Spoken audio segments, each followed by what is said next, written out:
at the age of 70, I'm having my EU citizenship rights removed from me against my will. With a bit of luck, we will manage to stop this idiocy and come back to some sort of sense, I hope. He's not speaking for the majority of the people.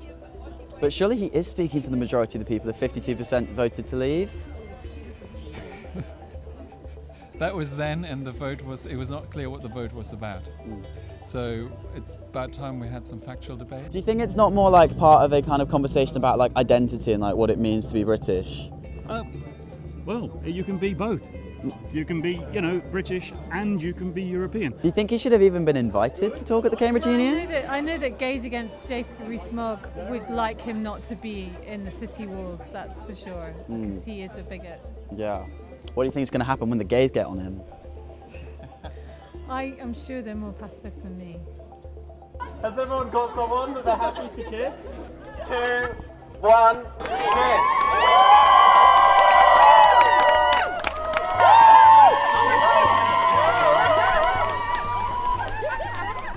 So Jacob Rees-Mogg speaking at the Union, he's like massively homophobic, misogynistic, he like denies climate change, but he has massive investments in loads of like fossil fuel industries, so you know, he's lying. Yet the Union invited him here, so we're coming to say why. We're all queer, like we don't want him here. LGBT, we demand equality! LGBT, we demand equality! I think he just represents this specific character of right-wing people that kind of think it's okay to say these things and push for these political things that are going to materially restrict people that are queer. Allowing him to speak and not like rushing into the chamber to like rugby tackle him or whatever. To remind everyone that he's a massive homophobe. Yeah. We don't accept that. He fundamentally believes we are not worthy of rights for various reasons, because we're women, because we're LGBT, because some of us have disabilities. He thinks that we don't deserve the same rights as everybody else, and that's frankly ridiculous. So here we are to like be loud and in his face and in everybody else's face.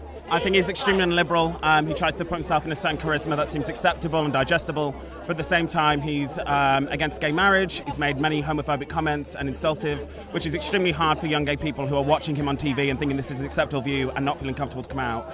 And also on top of that as well, there's views along with being against abortion and the restriction on women's rights, and he's a typical upper class, elite privileged man who thinks it's acceptable to control the rights of others while having absolute liberty to do what he wants himself. He's a perfect figure of the rise of the far right, and we have no position for him here in Cambridge. Are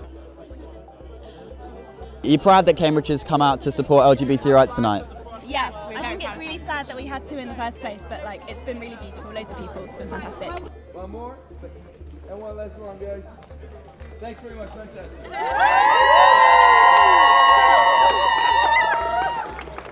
Rees-Mogg might not have wanted to talk to us, but Cambridge did. And in many ways, it's turned into an evening that all of us in the Cambridge community can be proud of.